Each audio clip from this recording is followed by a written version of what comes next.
Swiss investor Mark Faber has doubled down on racially charged remarks he made in an October newsletter, suggesting that the U.S. would be in a qualitatively different state if it had been colonized by black people instead of whites.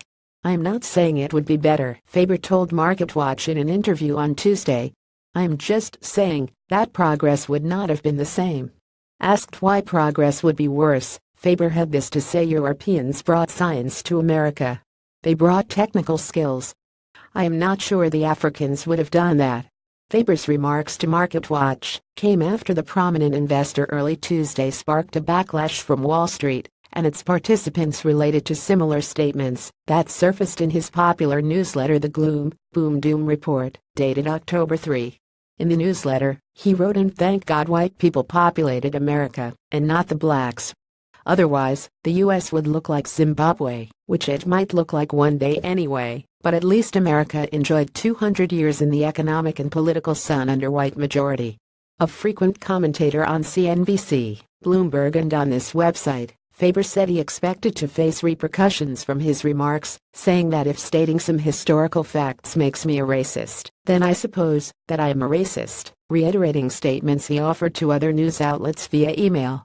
CNBC and Fox Business Network said Tuesday that they will no longer book him on their shows. Faber said he also anticipated being kicked off a number of boards on which he serves.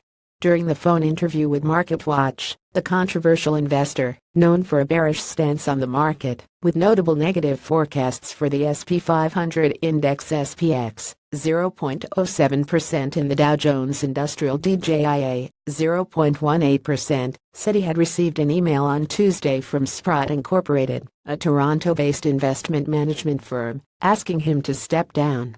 Sprott released this statement, attributed to CEO Peter Groskopf. "The recent comments by Dr. Faber are deeply disappointing and are completely contradictory with the views of Sprott and its employees." For his part, Faber said he was more concerned with the state of free speech in the world, and, in particular, in America.